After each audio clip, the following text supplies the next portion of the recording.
So thank you so much, everyone, for tuning in. And I just really wanted us to have a candid discussion again with some of the thought leaders that are here today. And this will be replayed on IWBCC pages, on YouTube, on Instagram. So thank everyone for tuning in. I really appreciate you all, and really pretend we are in your living room somewhere, or maybe not your living room, maybe in my living room somewhere.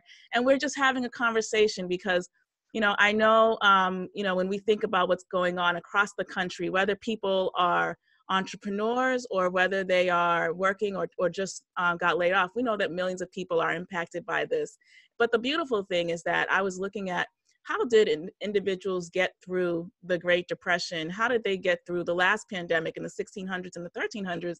And what was amazing was that even though it was a really challenging time, it also was a time where a lot of innovation still happened.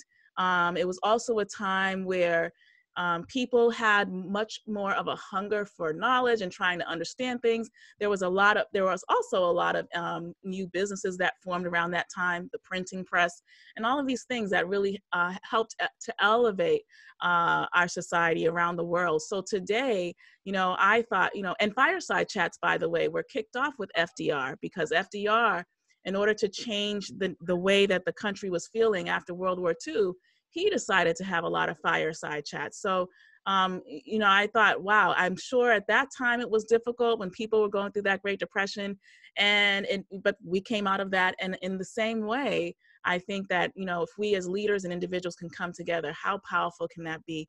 So first, I want to just say hello to our spotlight speakers for today, Sarah Scala, Bev Attfield, Susie Carter, and yours truly. And I want to just thank you guys for really taking time out of your schedule to be a part of this. We appreciate you so much. And I first want to start off by just allowing each one of you to introduce yourself and tell us a little bit about you both. How are you keeping with everything, and what is the nature of your business? So I'll start off with Sarah Scala. Do you want to just tell us your name, where you're from, and a little bit about your business? Oh, we can't hear you, Sarah. My name is Sarah Scala. I'm headquartered right outside of Boston. I run a coaching and consulting practice at 7 years old, and my focus is heavily on organization development and executive and team coaching. So I do a lot of work around positive psychology, optimism, resilience, and grit. And Awesome. I'm thankful to be here. I'm moving myself through these challenging times by practicing gratitude and working out every day. I ran a 5K this morning, solo 5K, social distancing.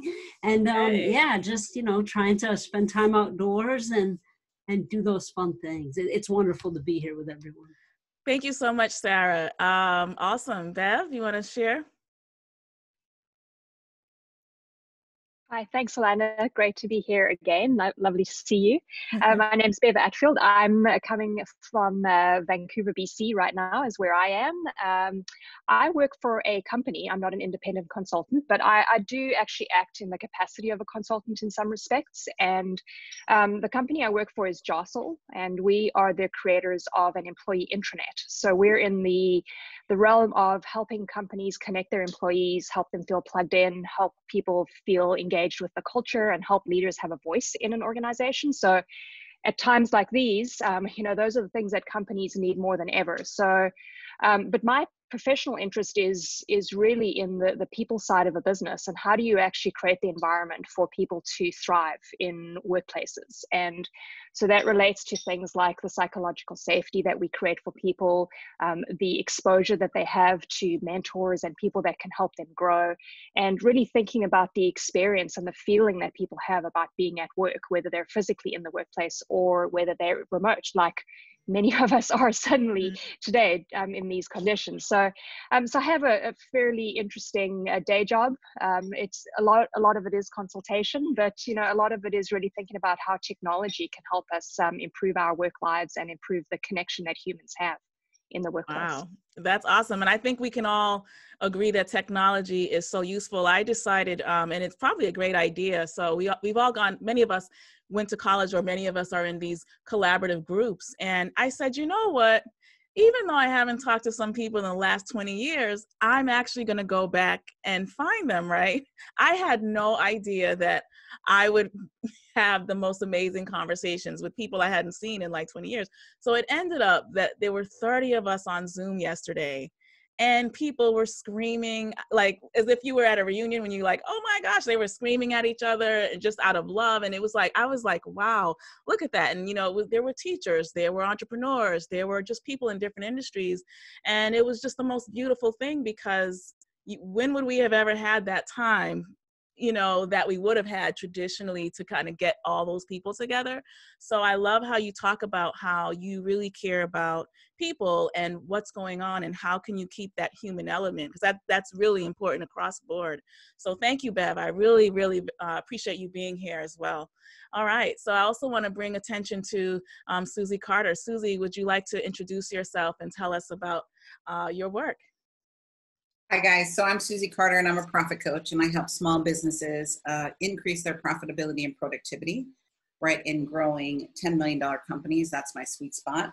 And my days have been spent really helping my clients pivot. I am busier than ever, right? Part of it's talking people off the ledge. They're freaking out and, you know, just getting them some breath, supporting my community, you know, making sure that we're touching each other every single week so that they don't get lost, you know, in the fear storm that people are experiencing. And so it's about pivoting. It's about looking at how do you leverage this time. You know, you said it before, Dr. Lana, a lot of businesses grew inside of a recession or some kind of tragedy. So if you look at Google did, IBM did, right? So I want us to take this opportunity to be the leaders that we all need to be. That's what I'm seeing my tribe needs. My tribe needs leadership. My tribe needs focus. My tribe needs to see that inside of the, you know, the storm, there's a lighthouse. So trying to be that lighthouse for my clients so that they can breathe and go, okay, we can do this. Wow. You know, in the last recession, you know, I lost about $10 million and I survived, right? It wasn't fun, wasn't great. You know, it was a hard time, but knowing that everything's possible and you can rebuild, right? And wow. To, you know, what I learned then, you know, I'm not in the same situation now, obviously. It's a different situation, but to the same principles apply, right? What do we need to do and how do we need to pivot quicker, sooner, faster? As businesses, as professionals, you know, new businesses are coming out of this. We don't know if they'll stay or they're going to sustain, but, you know, opportunities around us. So I'm trying to have my clients see that and be the calm in the storm.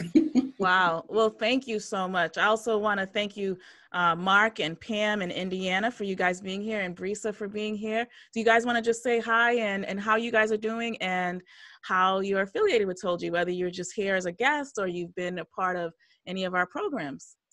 Mark? Hey, Dr. D. Hey. It's great. I'm glad to be here. Thanks. I've really been enjoying these, that you bring such a wonderful community together. Thank you. And I remember when I first met you, I had met Susie that same day as well. I'm not sure that she remembers, but I remember her well. She was I do now that you say do? that. Thank you. You look kind of familiar, but I wasn't sure. I'm like, why do I know him? Okay, good.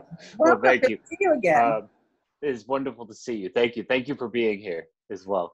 And yeah, so I loved how you started it off, Dr. D, with just saying that this is the time now that we should be thinking about change and opportunity. It's a difficult time, but I agree wholeheartedly with the sentiment amongst the group that it's really the right time to start a business, launch a business. I coach entrepreneurs, and I work with you, Dr. D, on the BCM. So it's great. Thank you for having me. Thank you. Thank you. Indiana, do you want to say hi? Can you hear us? All right, we'll move on. She might not hear us. Pam, do you want to say hello? Oh, you can hear us. Okay, go ahead, Indiana. Hi. Hey. Sorry, I was running up the stairs. I'm like, oh my gosh. I'm like, hold on a second, and switch over to my computer. So my name is Indiana Correa, and I am new to Dr. Lana's team, and I'm just grateful to be here. I've had the pleasure of seeing Susie a couple of times with Lisa, and it's amazing. You are awesome. So and I'm here just to take in and learn.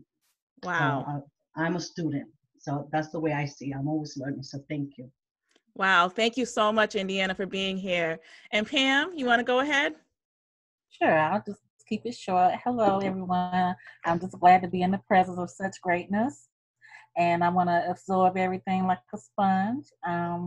I got an opportunity to meet Miss Susie Carter as well as Mark at the conference back in October. And so I'm in Georgia, so just saying hello to everyone. And, Thank you so much. All right, Brisa. Can you hear me? Yep. Okay, so I met you guys at another event. I think it was Lisa's the first name.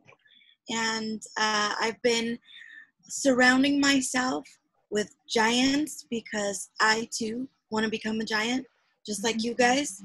And so I realized that in order for that to continue to happen, I have to stay connected with all of you guys. And everyone that I keep meeting, all of you have a story to tell, and all of you have something to offer, and you drop these little golden nuggets, like every one of you guys drop little golden nuggets, and I take that and I hold on to it like it's my precious little baby, and then I grow it and learn from it and share it with everybody else. So just being on this platform is just helping me get to my next level. So thank you, Dr. Alon. Thank you. You know, I was thinking, thank you so much. And I love how Susie says, Brisa, you are a giant. Thank you. All of us, right? We all, because sometimes we can think that it's, you know, when we only think insular, we can tend to think that we don't have as much quote unquote significance, but we all have unique fingerprints and a unique, I believe, unique purpose. And so it's so beautiful to see all of you. Oh, hi, Regina, how are you? Do you want to introduce yourself to everyone?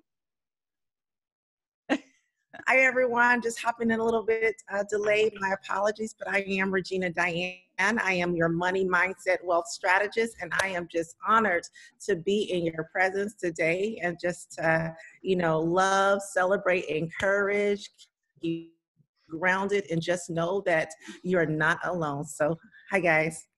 Thank you. I mean, it's beautiful. This is really beautiful. And my intent is that, to have this dialogue and conversation. And so as I continue to have this dialogue with our spotlight leaders today, we love to engage. So feel free to put things in the chat box and let them know, things that are just pinging you like, oh my gosh, that's for me. I just want you to feel free. This is your time. And I loved how everyone is kind of saying, I love to learn. So I believe that we all can learn from, whether you're a spotlight speaker or not, we can all learn from each other. So thank you everyone for taking out time out of your schedule. So I first want to start with Sarah. Sarah, I'm just going to simply ask you a few questions and feel free. I want to ask you, because you're an entrepreneur, when you first, and we have in TOLGI, we have a lot of newpreneurs, I call newpreneurs. When you first started your business, can you talk about the level of, maybe the level of anxiety you might have had at the beginning, or any of the challenges you might have had as you were trying to really launch yourself out? And feel free to unmute yourself. Okay.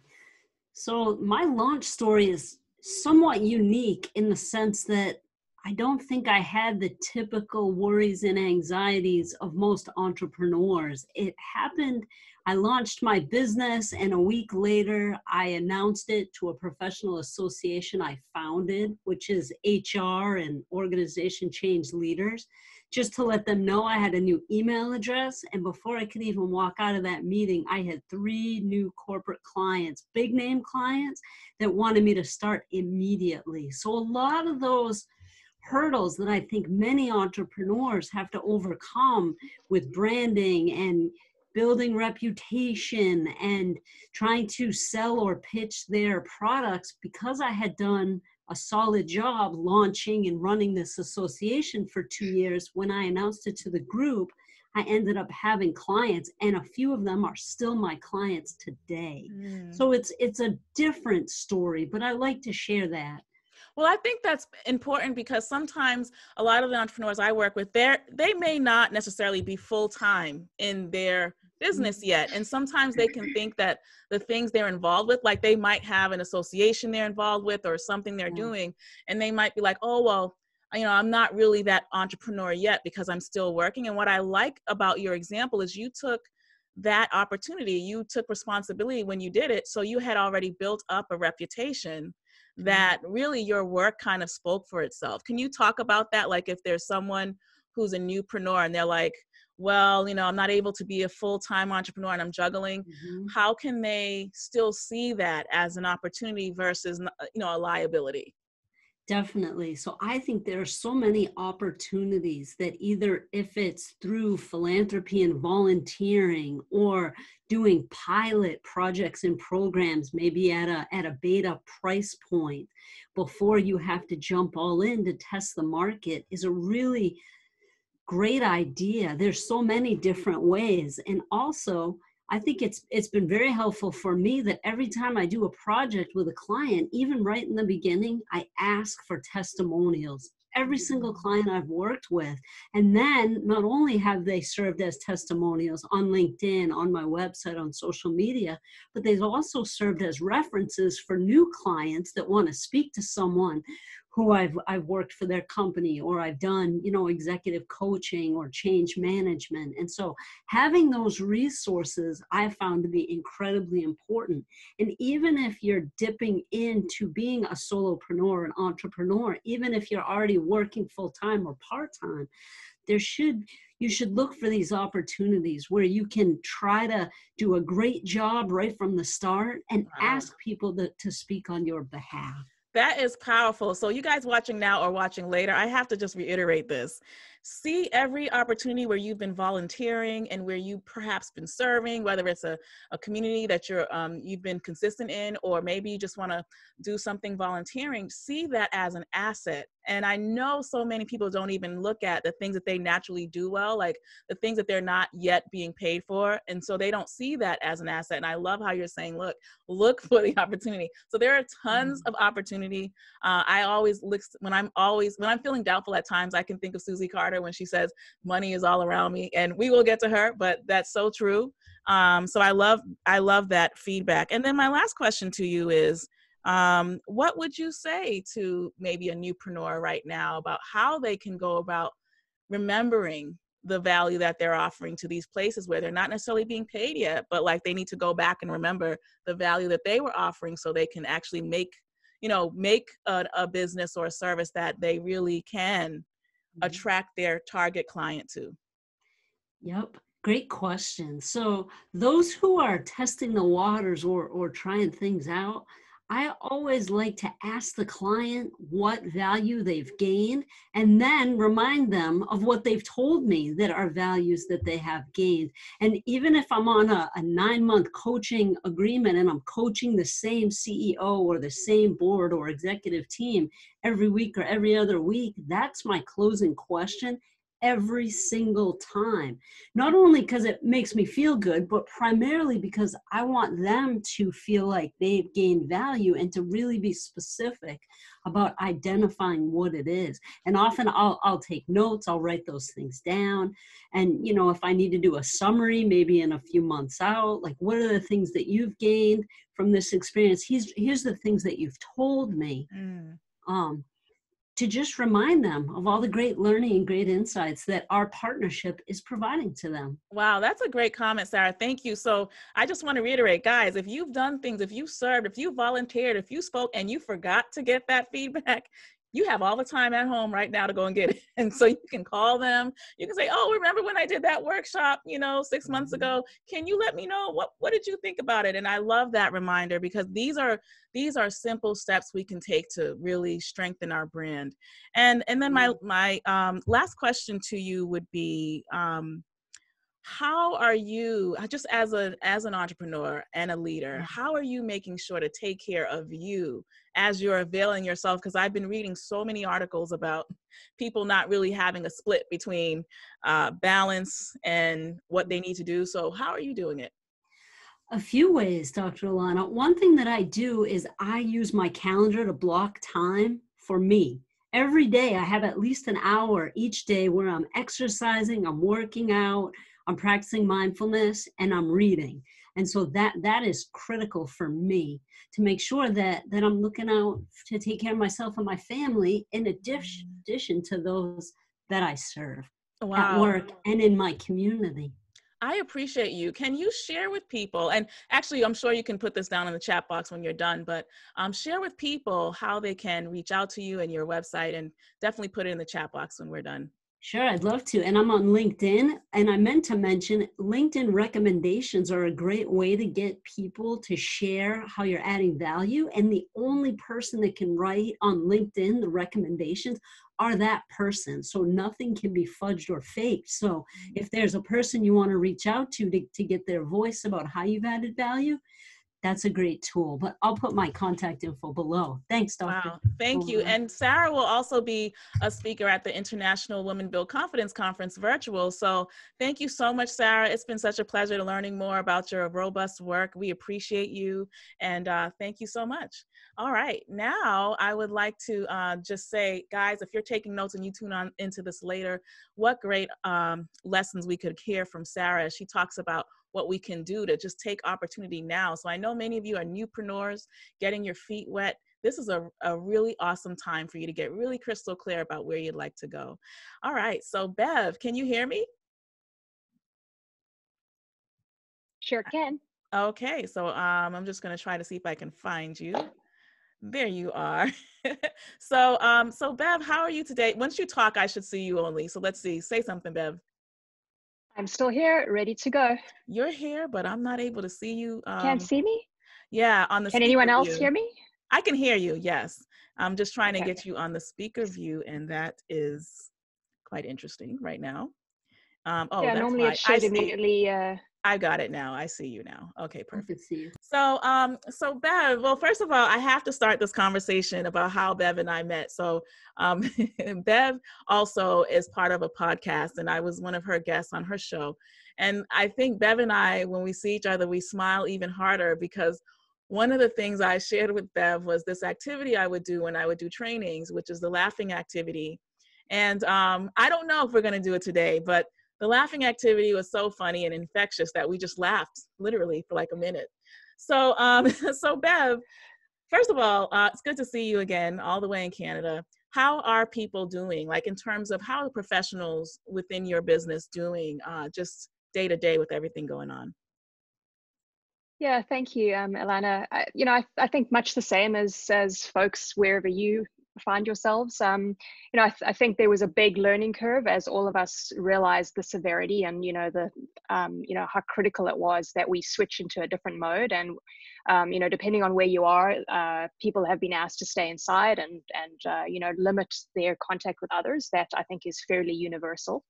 And I think what that means on a day-to-day basis is that, depending on the kind of person you are and the work that you do, that has been harder for some than others. I think if I just look in our business, the introverts, they were made for this. The extroverts are really, really struggling right now with this. For my company, we are 5 weeks into working remote. We were not a fully remote company before. We did have the capability, because we're a tech company, we did have the capability to quickly switch to that mode, which was very helpful for us from a business continuity point of view.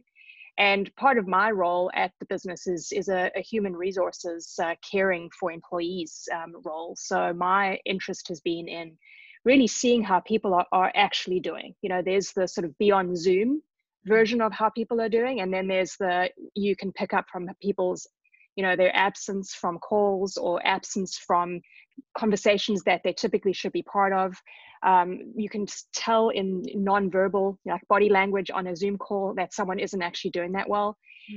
So it's been quite interesting, and we've been tracking with a few folks who we know they're alone. They're folks here who have either immigrated to Canada and the rest of their families are somewhere else, so they're really alone here in Vancouver. And just reaching out to them and trying to help them cope in the situation where, in Vancouver, we're allowed to go outside, but we really are asked to self-isolate. So we're not going into our office. You're not seeing your friends. You're not going to restaurants. you're not going to do the things you used to do, right? And it's been quite hard on especially younger people, I think, who are used to having that social circle, if that's their sort of proxy for their family here in Vancouver. So I think it varies, you know. For me personally, that's what I've been doing, is just trying to understand how others are doing and doing what I can to help them in our workplace. Wow. And I would love it, while we're chatting, for you guys, just in the chat box, tell us, what are some of the things that you are presently doing? It's just to kind of keep yourself together. I was sharing with Bev in our last chat that I was watching Trevor Noah, and I thought it was the funniest thing, because he was sitting on the couch and he was like, well, what does our workday and our regular, Friday look like now that we can't, technically turn off? And he talked about how, he just pretend this is my couch, and he was like, well, this is Monday. And now we're at Saturday. And he just sat down on the same couch, and it was just the funniest thing, because I do think that what we have to do is compartmentalize. All right, I need to be super, super productive. But then at the same time, we do need to rest our minds, because we know in research that we can turn off our work, but if our mind is still going constantly, we're not really shutting off. And, so what have you guys advised? What are you advising your employees, or what have you guys advised to kind of keep the blurred lines and kind of keep things together, or keep people together but productive? How have you guys been navigating that? Yeah, so I think for me, like, I've definitely tried to maintain some sort of separation between work and personal life. And here's an example. So I was actually meant to be in Boston on Monday running the Boston Marathon, which obviously didn't happen.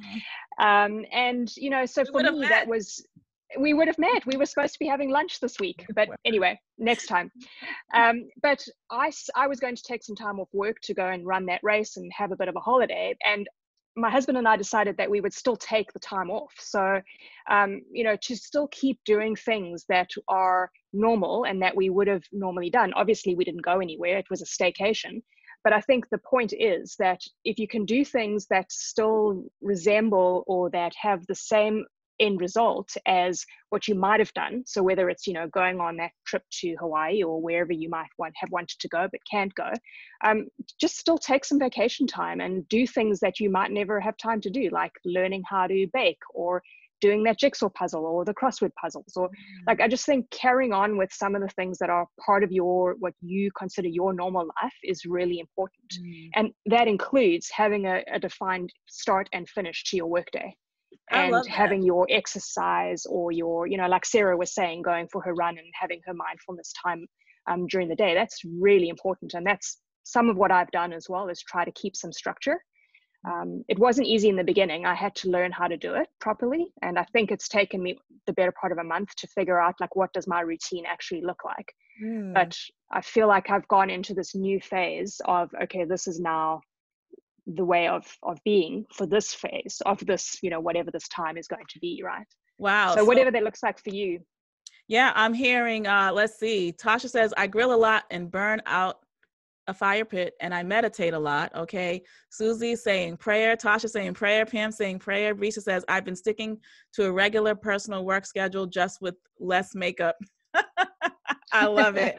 Sarah says naps and rest. One thing I've also done, and I have to agree, for me, it's definitely keeping a routine. It's definitely turning to my faith. It's definitely literally waking up and looking at the mirror and going, I'm here. I am alive. Okay. I'm here. So now what? And sometimes it's something as simple as, I'll say, because I won't even lie, usually I'm very positive, but there was this one day I couldn't stop watching, like, how they do the diaries of the nurses and the doctors. And so I just wanted to watch in my own way of supporting them virtually. So I was watching it and I was just so heavy. I remember feeling just so heavy. I didn't want to do anything. I was just like, ugh. And then, but then the next day I woke up and I said, okay, well, one of the best things we can do is actually live and thrive in our homes, obviously staying safe, but we can also find ways to find gratitude. So I started, like, pulling out these images that I hadn't seen from travels and just looking at these photos, because we tend to, even with our phones, we tend to snap these photos and they just turn into this long history that we really don't stop and just go, wait a minute, that was when I was in Paris. Or that was when I went to California, or that was a family reunion. Wow. Like we rarely have time to do the stop and pause and be grateful for. So I also think finding ways to be in gratitude is awesome, even if we have lost jobs, or even if things seem like a complete, just everything's in disarray. And so to stop that monotonous feeling of, oh, it's terrible, it's bad, blah, blah, blah, we can also like go, wow, when would I have had the time to actually look at these great things that are actually happening in my life? And if you guys are grateful for anything, I would love for you to put that in the chat box, the things that you're in gratitude for. That would be awesome. So Brisa, sorry, I'm looking at her name. So Bev, as we close this part with you, what are some last things you would want people to remember about having a now orientation and just to kind of stay positive despite this time?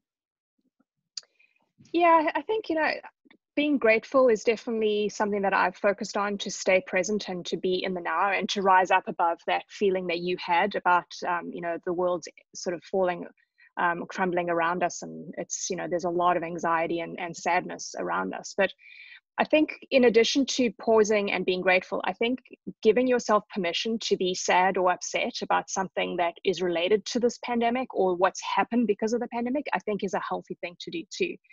And so I had, like I said, I was supposed to run the Boston Marathon. I'd been training for that marathon for 4 months. It was really hard to get into that race. And so I had sort of risen above when I heard that the race was going to be canceled. I just said, well, in the grand scheme of things, it's just a race. It doesn't matter. There's so many more worse things happening in people's lives. Like, it's okay. But on Monday, when I woke up and it was race day, I was really sad and I was very upset about the fact that my personal dream had not come to fruition on that day. And instead of sort of just wiping it under, sweeping it under the carpet, I actually gave myself permission to be okay with being sad that day. And that made me feel good. And it actually helped me just get back to being in a positive frame of mind and looking forward to the future. So I think it's okay to be sad and to feel unhappy and to be in touch with the negative side of how you're feeling, as much as it is important to be optimistic and look for the opportunities for, what is going to come out of this. That's great. It's okay to be sad as well. And as long as you don't get stuck in that place, I think, that's what I'm working on, is what is there that's positive, but how do I take how I'm feeling and turn it into fuel for me, even if it is a negative feeling? I love that. When I think about that, or like I tend to, if I'm doing like journaling or like analyzing a given year, I can go through certain areas where I say, oh, that was a failure, or, oh, I could have done that better. And then I tend to, like, after going through that, I'll turn that off and then I'll put on that Rocky Balboa song. Dun, dun, dun, dun. I'll put that on and I'll just drum things up like, all right, it's time to move on. Wipe the slate clean. And honestly, I appreciate that. So I also will say, like, for any of you guys watching later and you may have felt like you lost a job and you feel like, why did you get cut or whatever it might be, consider it just an interruption. Like, it's not your whole story. It's just a little space where, hey, this might have been something you thought you were going to be doing for a long time. And now it's just a pause. So thank you, Bev, for just sharing with us your journey, everything you're doing as a professional. I appreciate you. And thank you so much. And, oh, I forgot. And we will post Bev's People at Work podcast, so you guys can also learn more. Bev, you can put the link at the bottom. I'll share that in the chat. Yeah. Right. Thanks, Alana. So much. You're welcome. All right. So I want to thank everybody so far. Some wonderful information. People are saying what they're grateful for. Tasha saying, yes, pause and be grateful. Indiana saying, I work from home. I've been blessed to be able to help how to manage with the change. Praying, meditating, spending time with family. Yes, grateful for 2019. Susie says, grateful for my family and the love of my community. Pam, I'm grateful for my family and community. Regina, life, health, my family, provision. Optimist. And then Indiana says, I'm grateful for life and the health of my family. I'm grateful God's blessing over my family and me. It's truly a blessing to stay connected with friends and family through technology. Nikisha's got a whole testimonial over here. And I love it. And Nikisha and we went to college together 20 years ago. And she was on one of those calls yesterday. So such a beautiful thing. Nikisha, you just want to say hi to people? Hi, everyone. Hi. Reconnect and good meet people. All right. Awesome. Awesome to see you and to have you here. Thank you. So as we're thinking about all of this, and we have Susie here, I can't wait to hear Susie tell us her journey, and we're going to ask her some questions. So Susie, thank you so much for, again, gracing us today. I'm going to find you first. There we go. And thank you so much for coming today. And how are you doing? I'm doing great. Thank you for everyone showing up today. Sunday is my family day. It's my sacred day. And so to be able to spend it with you, Dr. Alana's family, Bree's family, Regina's family, this is part of my tribe is my family. I think, Jason, hi. Like we get to choose our family, right? We're born into some, and then I like to choose the other one. So thank you for showing up on a Sunday, from wherever you are, just to contribute, to learn, to hear, to be contribution to other people. I really appreciate it. Thank you. So I want to ask you, Susie, I love how you mentioned when we first started that this is a time when we can adapt or even make a pivot, whether we're a new entrepreneur or we might be even more seasoned. My question to you is, what do you think entrepreneurs should be doing right now, especially if they're in the early stages of starting a new business? They might feel like their dream is never going to happen. So what would you say if you were talking to them? One, you have to realize this is business, right? I think we go through life and we think that business is supposed to be, this even-keeled process. And the reality, we know business is like this, right? And right now we're in one of these, right? We're down here right now. But I promise it will come back up. So a part of business and entrepreneurship is resiliency, and the resiliency to go, do I really want this dream? That's how I really distinguish, like in the hardest times, is am I really committed to this? Because there's a saying, in the face of no agreement, are you willing to do whatever needs to get done? And so this is the face of no agreement.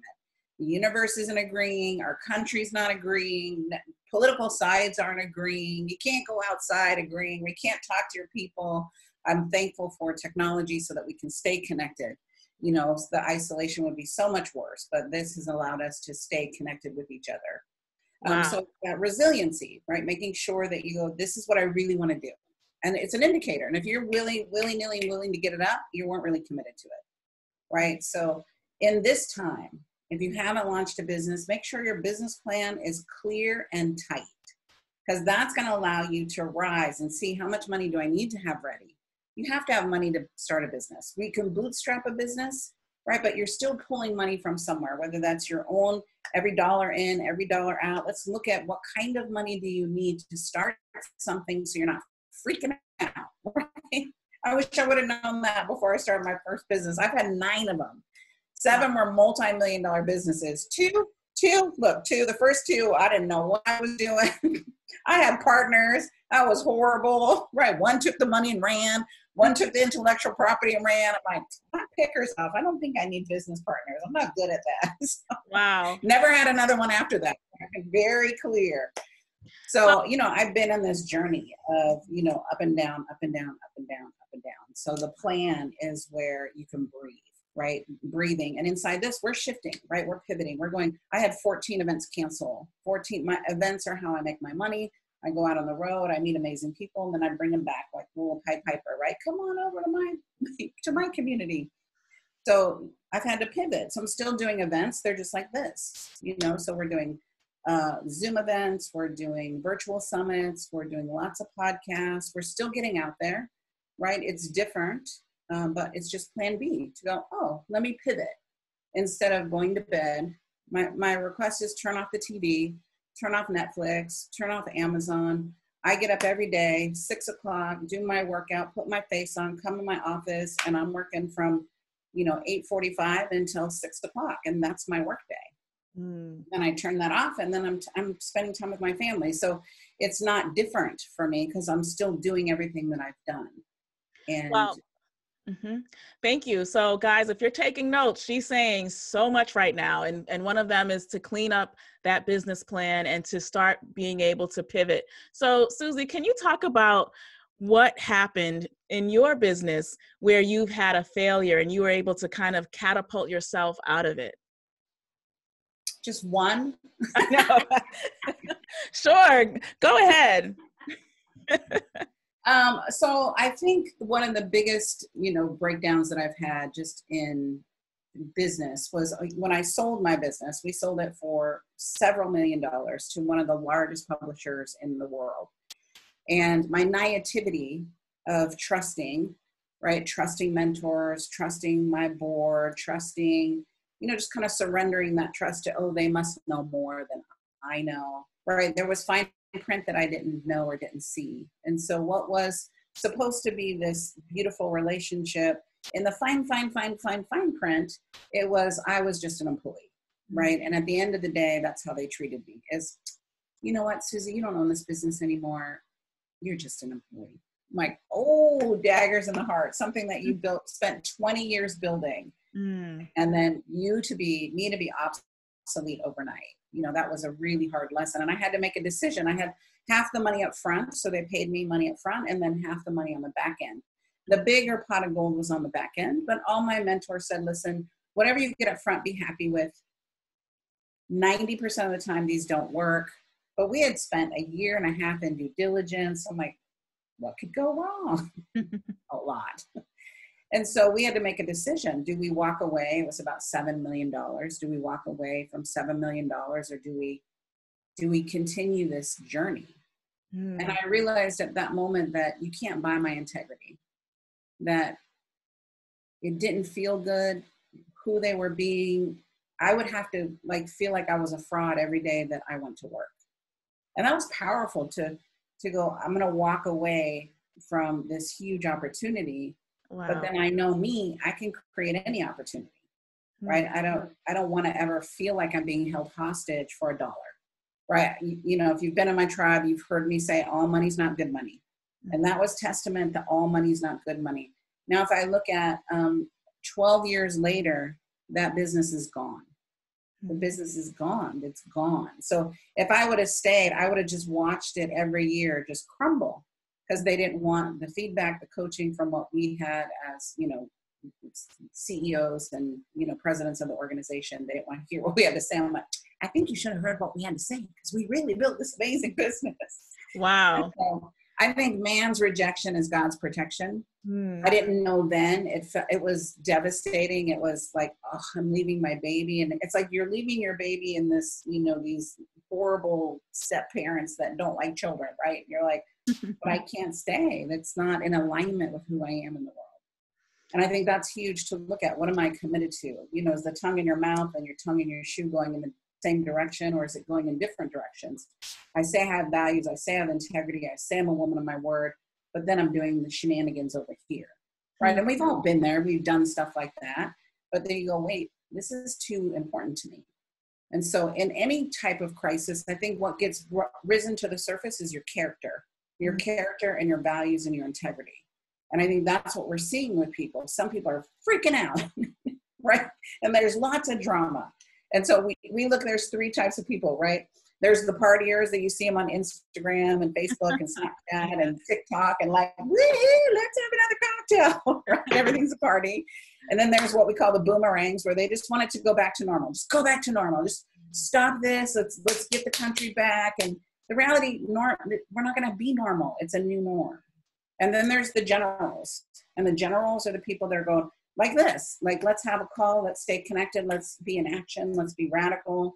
And so it's really to get the boomerangers and the partiers to be generals, manage your house, manage your family, manage your children, manage the opportunity that's around you. Wow.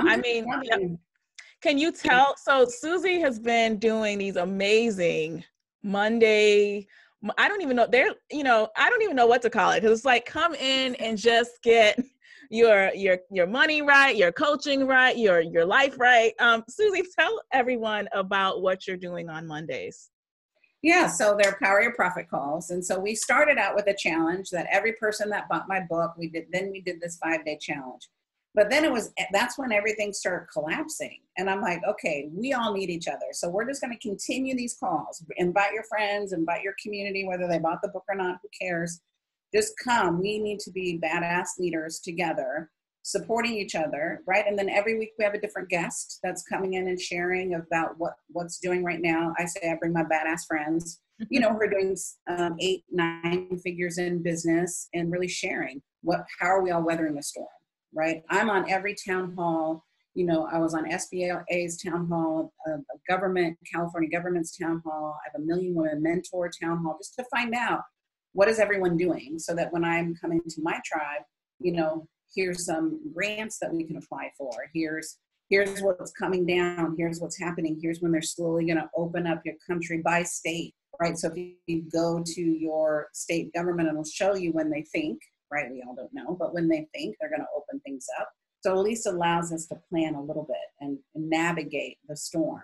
Because I don't know about you, Dr. Alana, but people are coming to me like, well, what are we doing? What are we doing? What are we doing? I'm like, no, I'm just building my business. Like, I'm staying focused. I'm trying to get on all these town halls. Like, what are we doing? What's happening?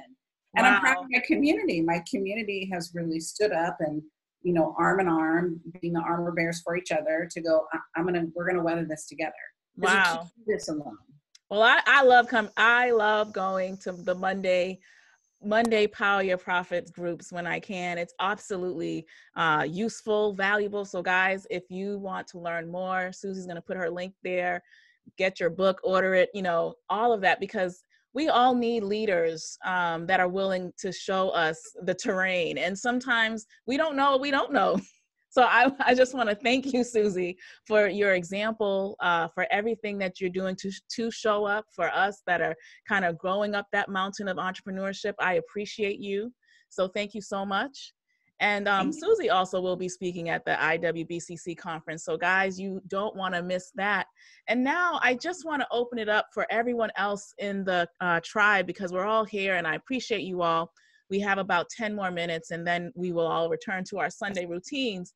But I do want to just piggyback on a couple of things that Susie said. First of all, you know, one of the things I always tell my tribe is we've got to show up, but how are we when we show up, right? We don't want to show up sloppy. We want to show up 5-star. So even in your communities, whether you're in a parent community or whether you're noticing that there are things going on, look out and find them, because your voice is also needed in those places. And so I just want to open the floor to let any of the participants here highlight what are some of the things that you're getting out of tonight. You can even put that in the chat box, and even if you watch later, we'd love to hear your thoughts. But what are some of your thoughts? I know I'll tell you now that the one thing that has kept me in motion is just being in motion, just staying in motion. Because sometimes, I love how Susie said, like, sometimes she's going to these summits and she's like, I don't know, we're just going to do what we need to do to keep moving. That's exactly how I feel, which is why I've had these fireside chats and I want to continue to have them. And what I'm learning is it's true, when you link arms with others, your sense of efficacy and belonging just strengthens, and you realize you're not on this path by yourself. And none of us needs to be on this journey of entrepreneurship or transitioning or whatever we're doing by ourselves.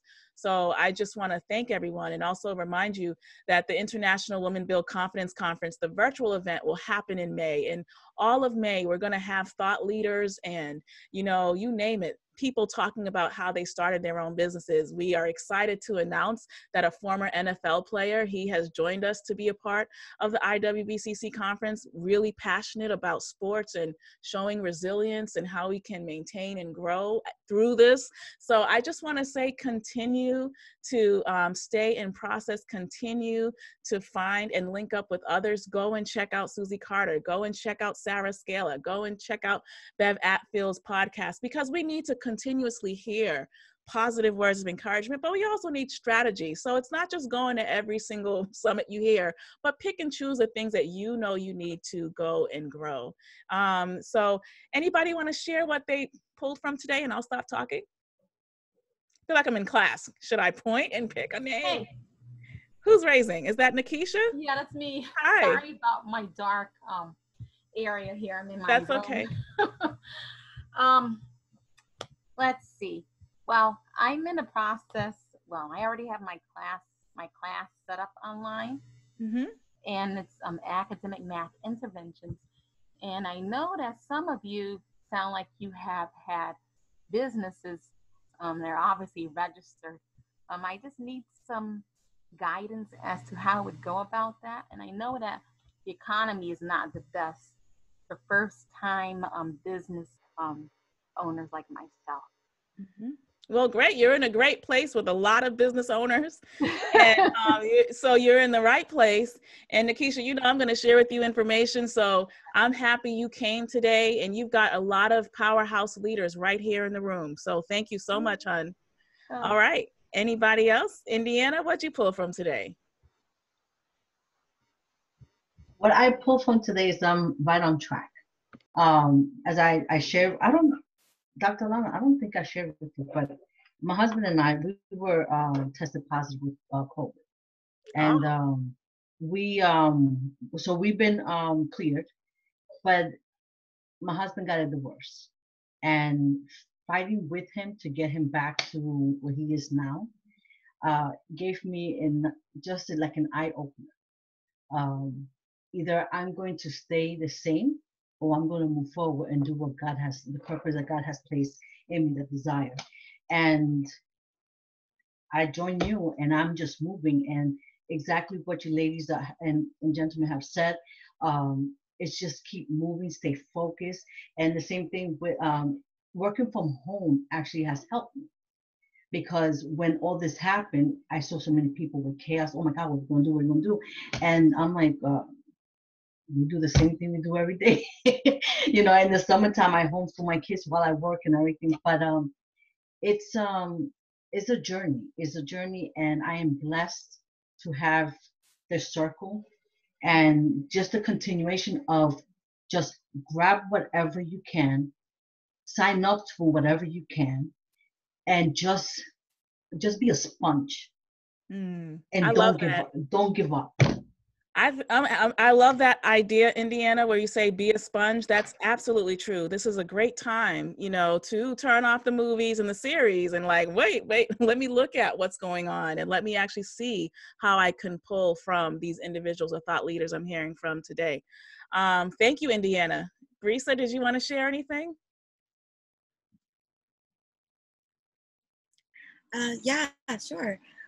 So this has been an amazing experience. I've got so much from every one of the speakers today. I'm always excited to learn new things from people that I have not yet heard from, and to see how they pull these little golden nuggets that I was talking about and reword them to be able to kind of fit like a puzzle piece exactly what I needed to hear in this very moment.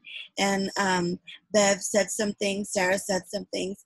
As a matter of fact, everybody that shared today said some things. And one thing that stood out to me the most was, I think when Susie said it, was man's rejection is God's protection.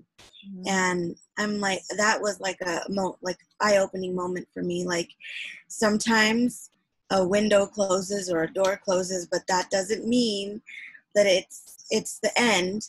It just means we got to reroute and find a new door, because maybe that door he was protecting us from not going down that road. So maybe not be so disappointed when something bad happens, or we fail in a certain thing that we're really working towards. If one door closes, it's supposed to close. We're supposed to pivot, and we're supposed to move on. So that's really what I got from today. Thank you. Wow. Thank you, Brisa. I appreciate that. It's funny because, you know, research shows all these people have lost their jobs and they're trying to pivot and figure out what to do. And it was funny because I was listening to someone say, well, some of you hated your jobs. You absolutely hated it, but you were like holding on to, you know, you're so distraught over something you actually hated to do. But I thought, you can get used to something being broken so long, you think it's normal, but actually this is a great time to see change as a wake-up call. So thank you so much for that. Regina, you want to say anything before we wrap up? Or Mark? Sure, I'll hop in here. So, you know, I hear this word pivot, but I also hear us saying, like, we've come into this new awareness of, you know, gaining homeostasis, finding work balance, home balance, life balance with family and friends. And so what I like to say is that I'm actually redefining my new normal. So we're talking about, are we going to go back? No. How about take the lessons that we've learned? okay, maybe we were running too hard, maybe we were too busy, maybe we were doing too much and not actually connecting with our family. So why don't we take this time and actually redefine what our new normal is, even when the states open back up? Like, we don't have to pivot. So when I hear pivot, it's like, okay, let me just turn this direction. Let me take everything with me, but I don't want to take everything with me. I'm going to redefine what this new direction looks like. So that's what I was hearing from today. So. Wow. Anything else you want to say, Mark? I think I've heard from everyone. No, just thank you. What a wonderful way to spend an evening together. A great crowd. Thank you, Dr. D, and everybody else. Thank you so much. All right. Well, I want to thank everybody for tuning in. And I just want to wrap up by saying, look, there were pandemics before. And if Shakespeare of all could write Macbeth around that time, what can't we do in terms of creativity? And some of you do have books to write that have never been written. And this is a great time to start. Some of you have a story to tell. I love how Brisa said that. Why not tell that story? And guess what? You don't have to look for a stage to do it. Just turn on your phone and go on Facebook Live, bring your friends together and start telling that story. I also just want to remind you, because just like me, my business would have never started if I waited for everything to be perfect. And you don't have to be perfect. You just have to be willing. And the beautiful thing I want to say to everyone here, I mean, all of you, even if you weren't a Spotlight speaker, but first I want to thank the Spotlight speakers for sharing their journey. Sarah, thank you so much. Bev, thank you so much for sharing. Susie, thank you so much for sharing. And everyone else, thank you so much for taking your time out. This was a beautiful time. And for all of those of you who tune in later, look, these are amazing people. They have shared their links. Make sure you go out and check their links and follow and subscribe. Well, I want to say again, thank you again. This is Dr. Alana DeGrasso with Turning on the Lights Global. Remember, you're beautiful, you're valuable, and nothing about you is a mistake. 2 snaps. Guys, take care and have a great night. Bye-bye.